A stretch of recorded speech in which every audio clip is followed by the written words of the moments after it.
efficiency is sustainability. Sustainability is healthy, equitable living for everyone. USGBC, again, is a great network of volunteers, in-person events, online courses. What does sustainability mean in the built environment?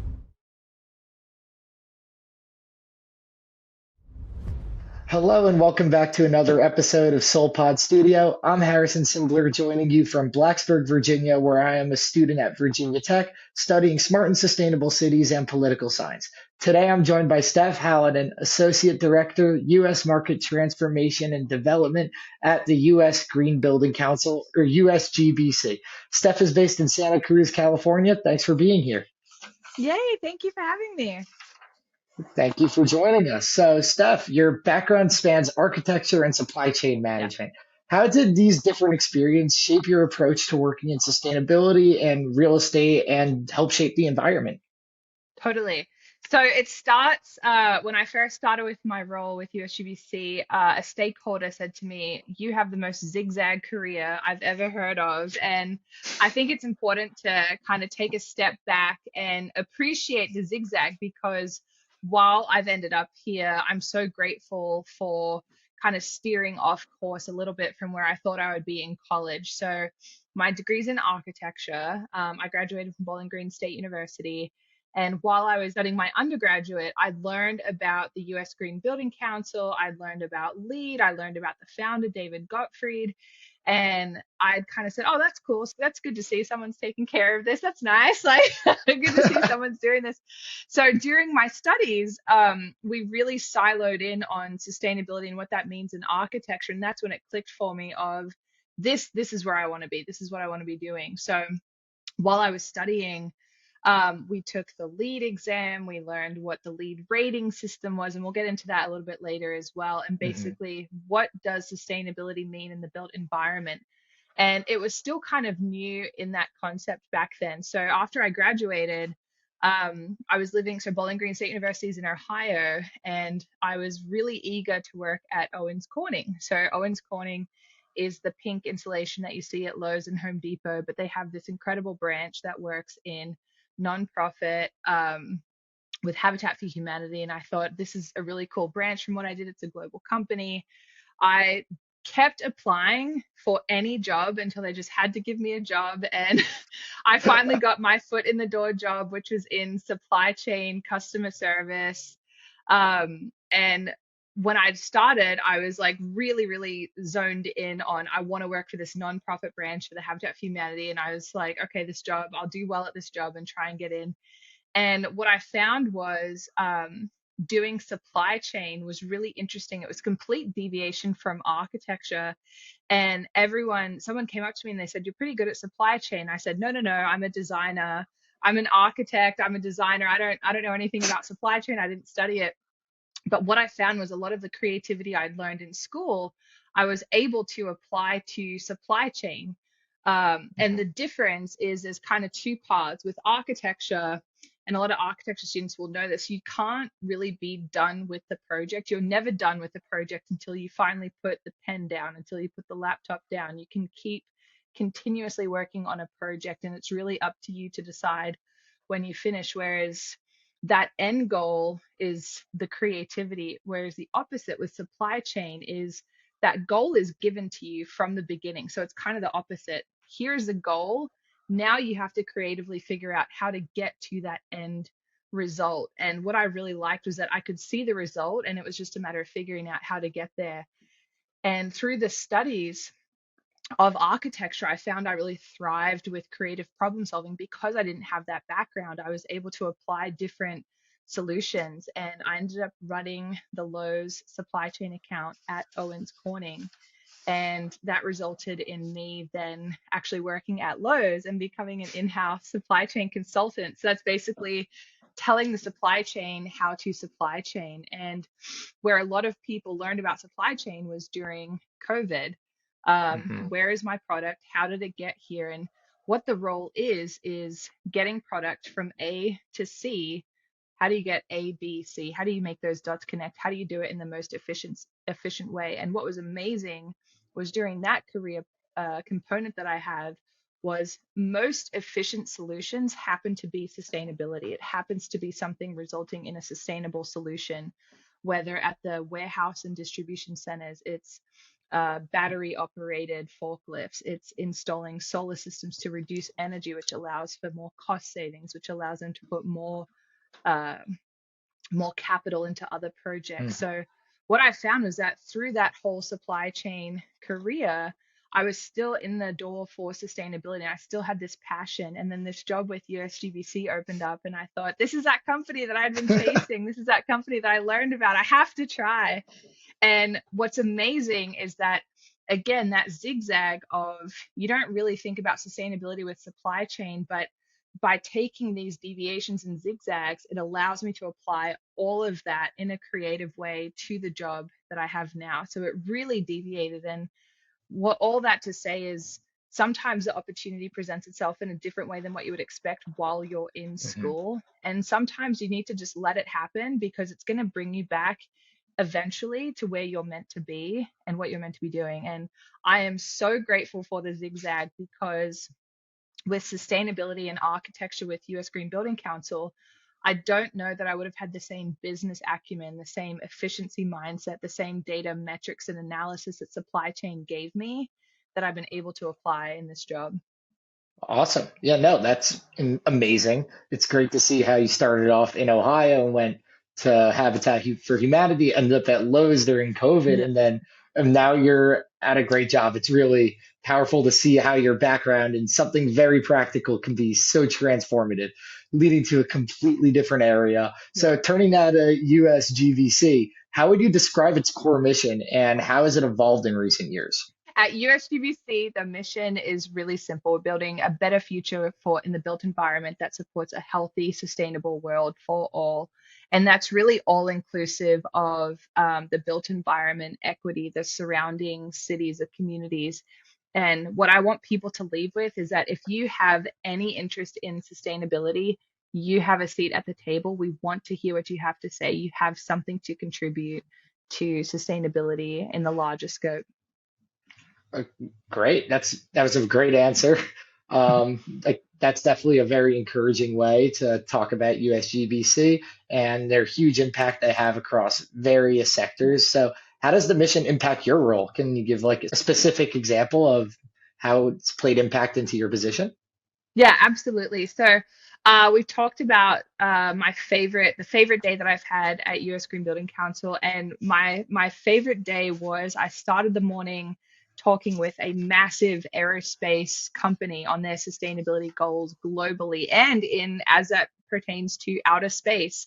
So everywhere from outer space to global for this aerospace company. That was my morning call, and then my lunchtime call was with a major Hollywood studio. So how are they scaling sustainability across the country at all of the studios, the parks, the resorts, the offices? And then the afternoon call was with Second Harvest Food Bank.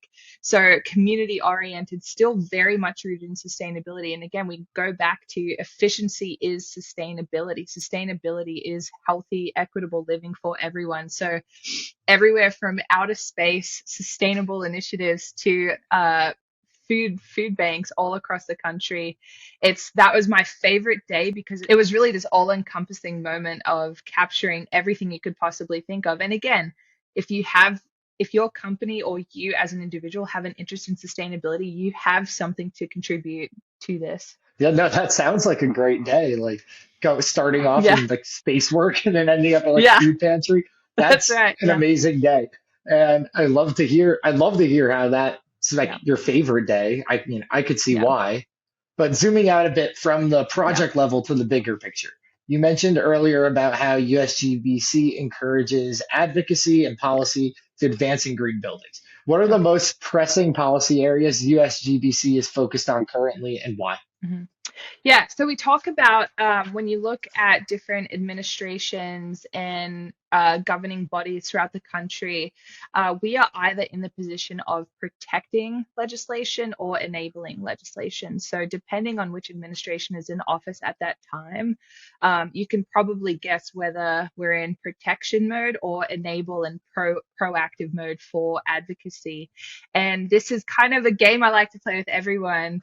And you, as listeners, can play this game too. If you had to guess which state in the country had the most sustainable legislation for our city certificate known as Lead for Cities. So this is where the cities have all-encompassing sustainable initiatives throughout the jurisdiction, and it's this collective measurement. Which state do you think has the most certifications of Lead for Cities?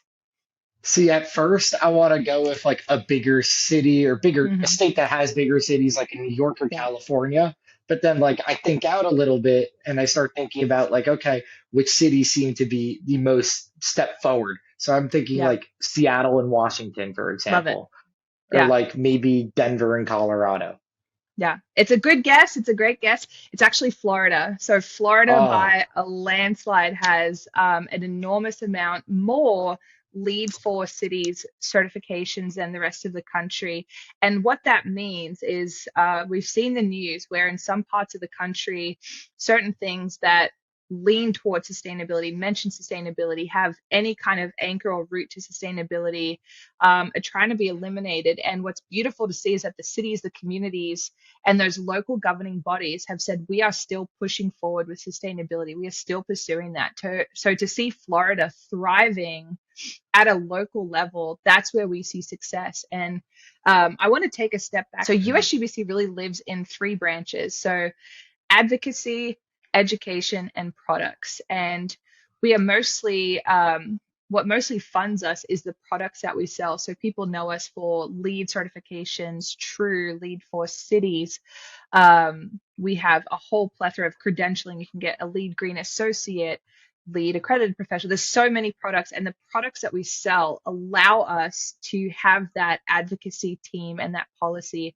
And we're also really backed by volunteers. So the products that we sell allow us to have the education across the country and allows us to be advocates at the federal level, state level, the local level. So that's what really allows us to thrive in those three branches. And we go back to, again, that lead for cities component in Florida, that this is where we thrive. We want, ideally, is that every city across the country is instituting some sort of sustainable infrastructure to help that city grow and that community grow. awesome. Well, building from that, could you point out to like a specific project or initiative going on right now, either Mm. in California where you're based or in Florida where there's all these different lead initiatives, where you feel like exemplifies the future of sustainable building? Yeah, totally. So a project that I want to highlight is the Salesforce Tower in San Francisco. So it is a 61-story multi-use skyscraper, and it is the first commercial skyscraper in the United States to institute a whole black water recycled system.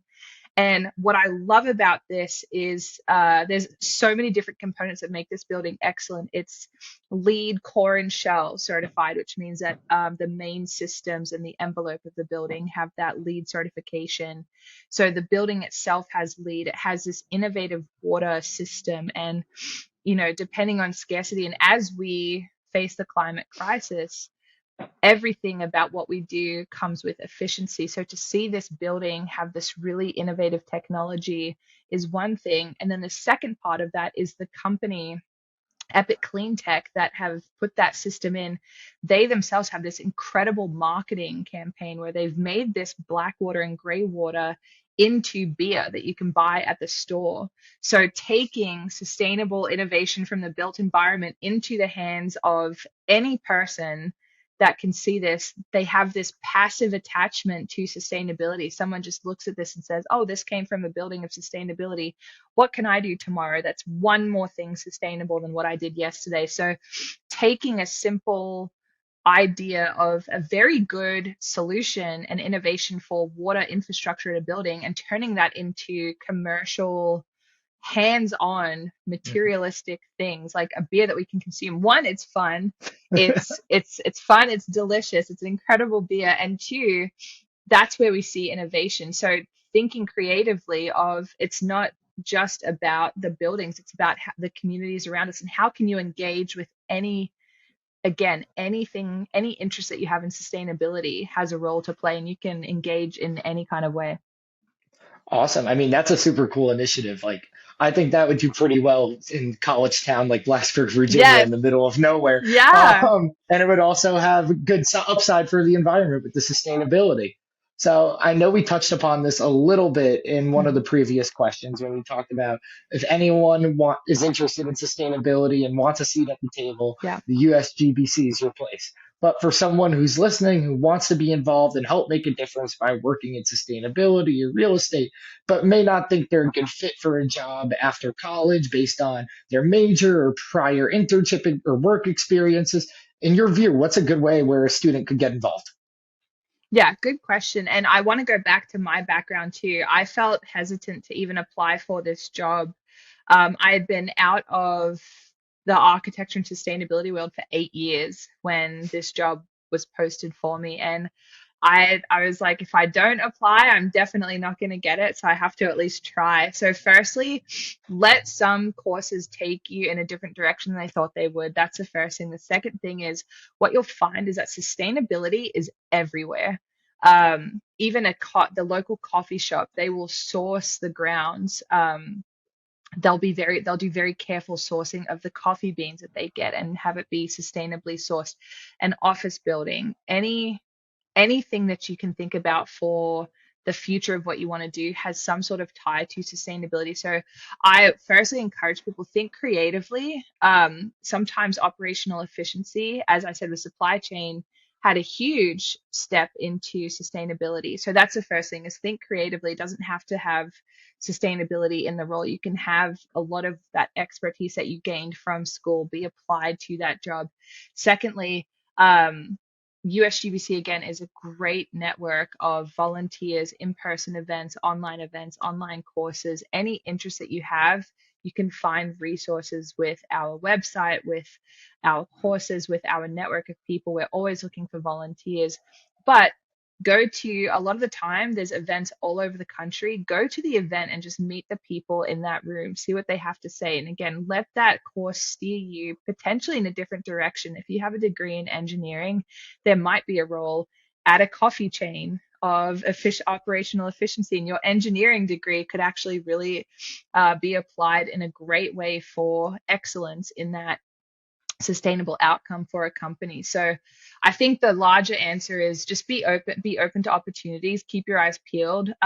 Something that I encourage people to do is try not to over filter in searches when you look for jobs. Keep the filters open because sometimes those keywords aren't always in the job description or stuff like that. So that Yeah. gets a little bit more specific. But I used to hate it when my parents said this to me, but keep your options open because it'll steer you in a direction that may take you a little bit off course, but in the best way.